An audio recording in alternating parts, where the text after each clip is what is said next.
Is it too late to call you right back? I gotta be begging to say I'm off the drink, I'm feeling the vibe. Now you gon' go fuck up my session. All right, some gratitude in the chat box. Grateful for God, my son. Grateful for rainy days. Oof, I can't really agree on that one too much. Grateful for God. Amen, amen. All right, guys. So now that we are all here and all tuned in, welcome to Temperature Check Thursday. All right, so I typically go live with these calls every single Thursday at 7 p.m. The only thing that changes a little bit is for the people who are not able to make the 7 p.m. call, I do upload this onto YouTube as well. So if there's anything that you guys felt like, you know what, it served you well, you loved it, you wanted to still be a part of it, so you want to go back and replay it, that's why I started posting it onto YouTube. So you always have access to these. If it is your first time joining, welcome. Welcome to people who are returning people for Temperature Check Thursdays. I love having new faces, but I also love keep admitting people into the call. But I also do love having everybody that comes back.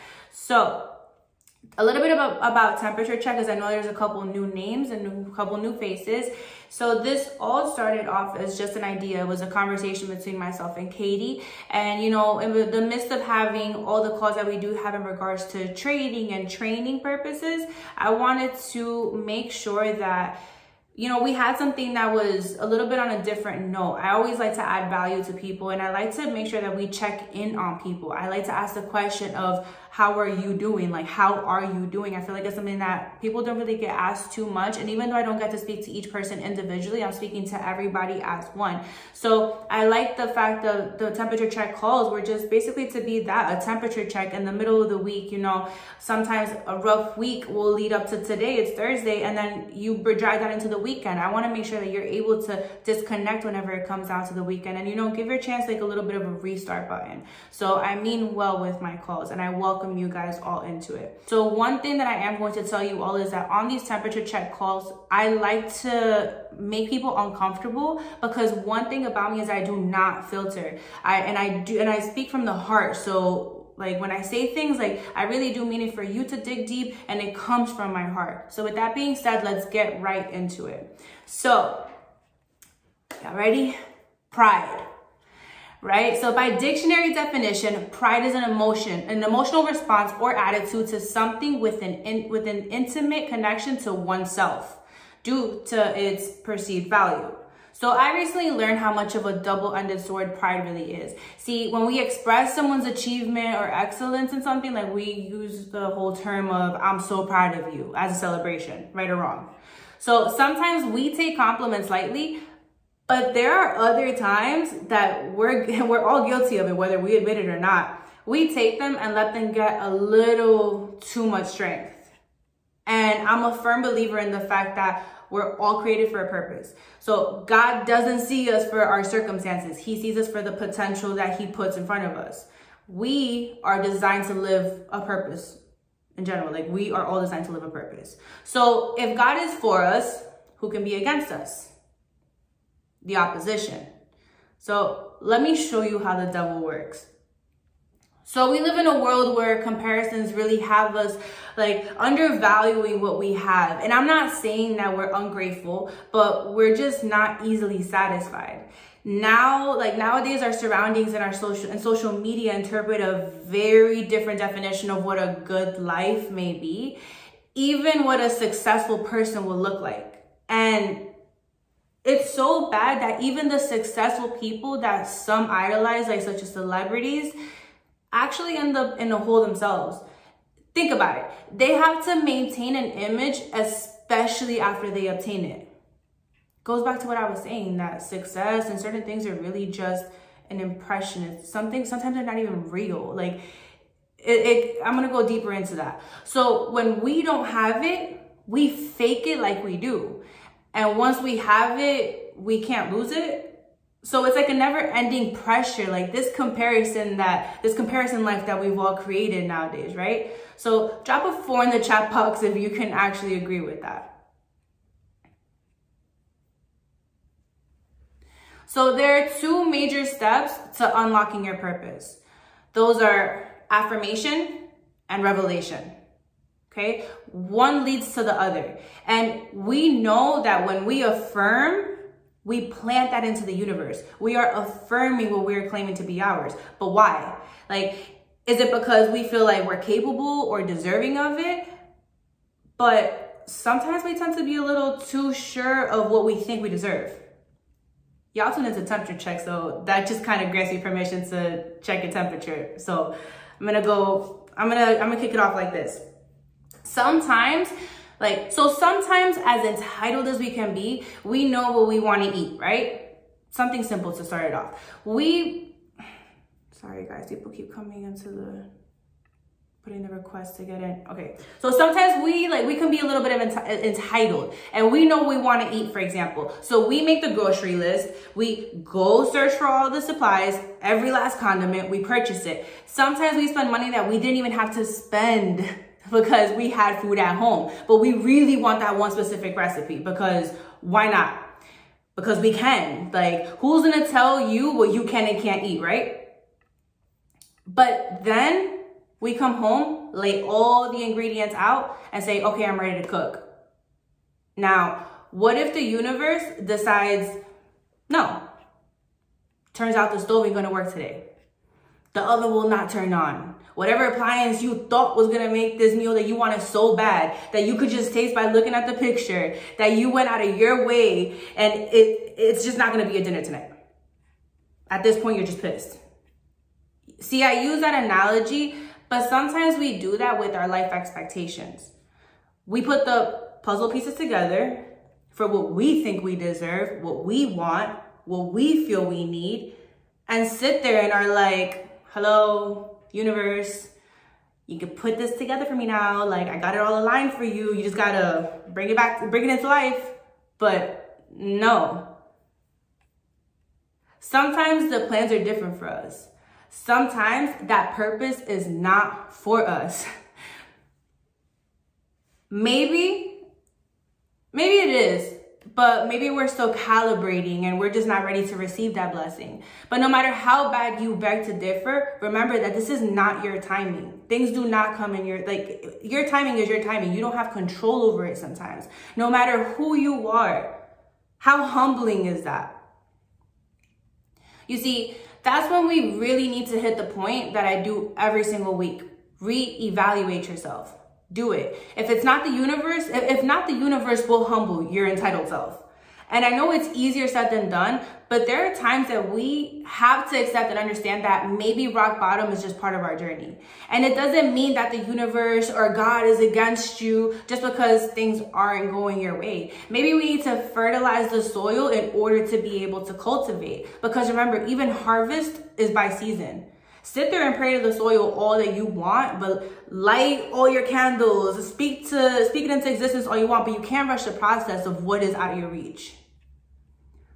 My brother Josh actually calls that like microwave success. He always humbles me with that just because things don't go your way, Marcy, doesn't mean that everything will be microwave success. Or just because you're good at certain things doesn't mean that you're gonna always have that microwave success. Some things require a lot more of you, but some things require a lot more of you before you can even hit the button that's gonna allow you to eat. If that makes sense. Guys, to be honest, endure the hardship. Soak it all up, because sometimes, even if it's painful, even if it's like unbearable, sometimes it just might make history. Stop wishing for overnight success. You do not want to be the microwave success seeker. You know what? So do you guys remember the race that the track star broke their leg before finishing the race? Anybody? You remember that race? No? Okay, well, there was this one race. I forgot how it was a while back, but it was this track star that he was just like giving it his all. He was fast. He was just giving it his all, running his race, who knows how long he trained for it, forever probably. And the day of the actual race, he completely fell and broke his leg and was unable to finish the race. But you know what stood out to me, in that story? The track star, he broke his leg, right? So no matter the pain, he knew that he had put the work in. He had come that far, that he had given it his all in that race. he was just put in a scenario that no one could really instantly fix. Like, he broke his leg, but he still made it a point to cross the finish line. Like, he got up, and with the help of somebody beside him, he still managed to cross the finish line. And you know what's even crazier about that story to me is that I don't even know who won the actual race. But I'll never forget that he crossed that finish line no matter what it took. Isn't that crazy? Like, yeah, they both made history. One won, but the other one will forever be a legend.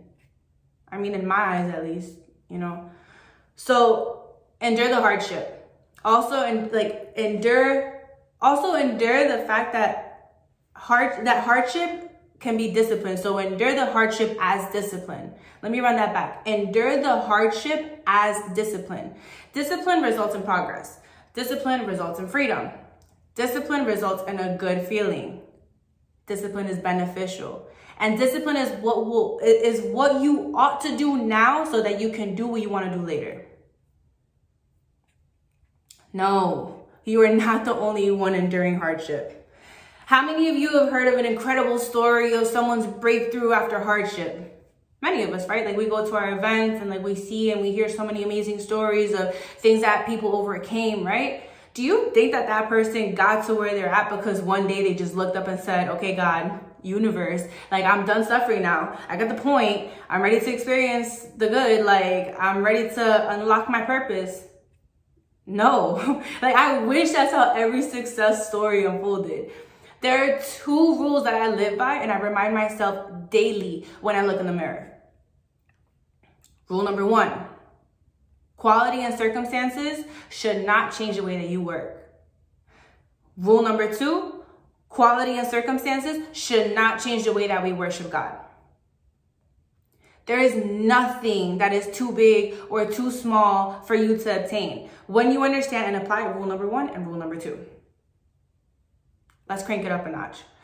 Sometimes we don't get what we want because we're not in the state to. We're not in the state to deserve it. What do I mean by that? Pride. See, through pride, the devil became the devil.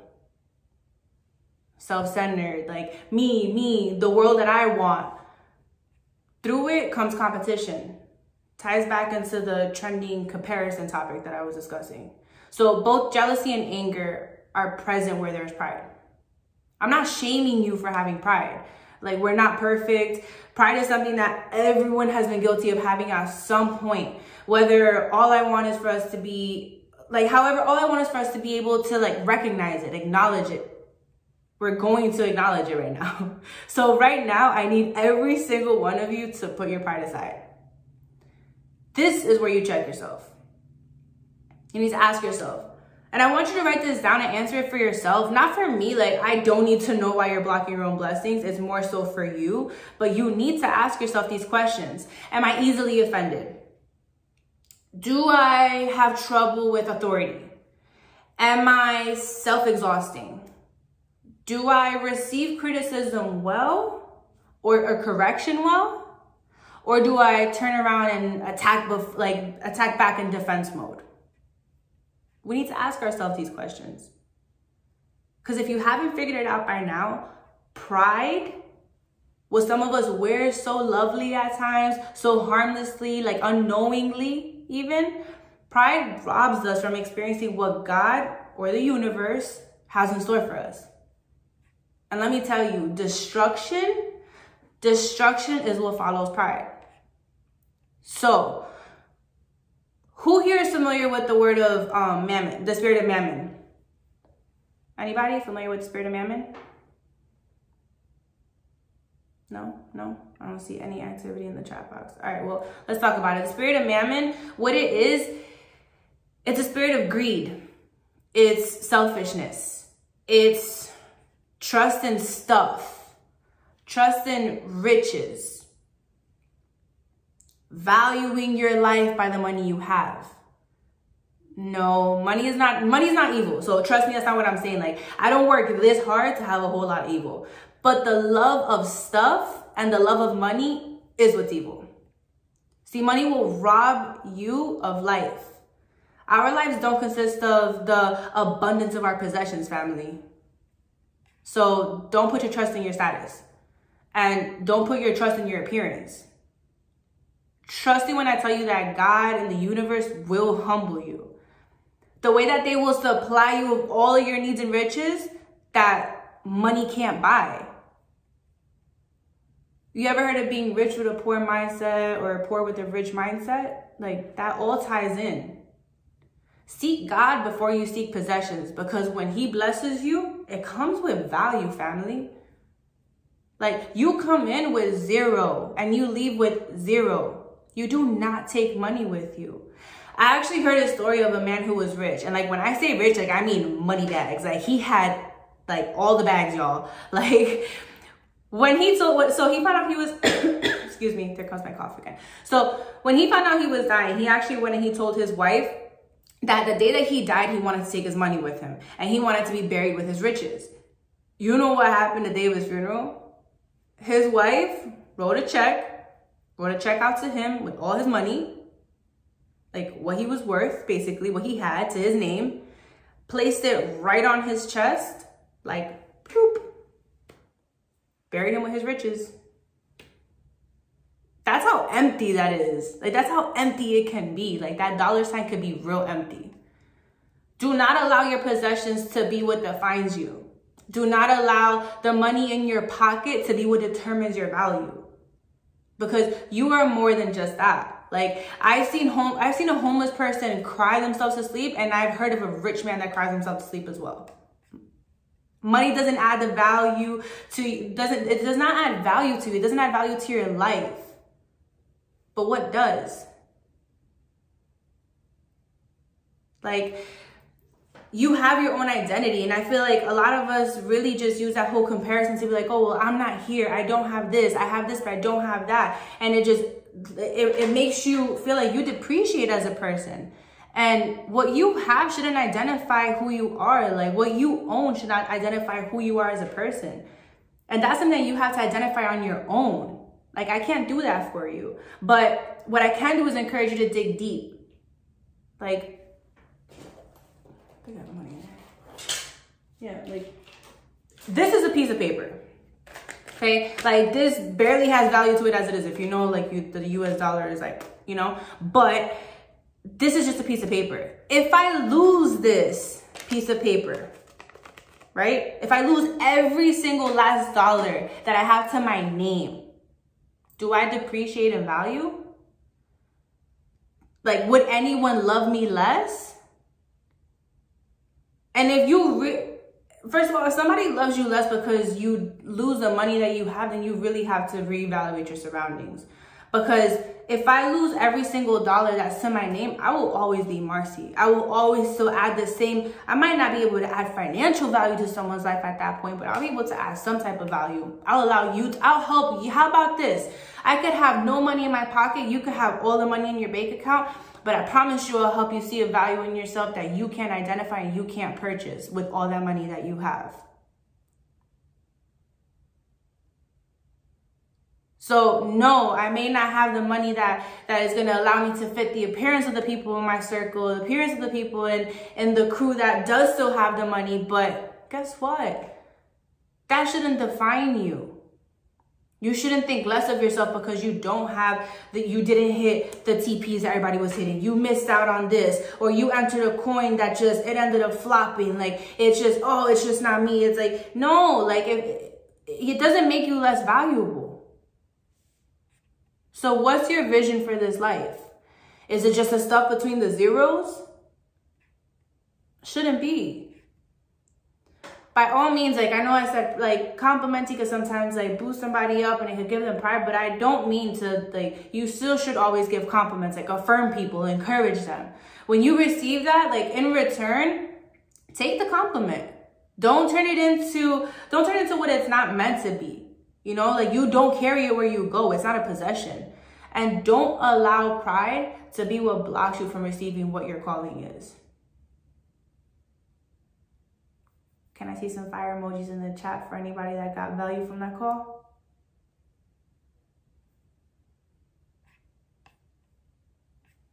Dope. Dang, I had a lot of people in the waiting room. But I locked the call. You didn't make it by 7. You missed the sauce. I'm just joking. It'll be up on YouTube as well. But with that being said, family, I wanted to, that just sums it up, honestly. Like, I just wanted to thank everybody for jumping on this call. For everybody that is new to the call, I look forward to seeing you each and every single Thursday at 7 p.m. If you miss any previous sessions, I'm going to go ahead and drop my Instagram in the chat box. My Instagram does have a link that ties into my YouTube, my journaling, my suggested journaling website, and all the other access that you will have to me from the stuff that I post. So with that being said, guys, thank you for tuning into Temperature Check Thursdays. I'm blessed and grateful, and so grateful for every single one of you that took the time out to be on this call. And I will see you all next Thursday.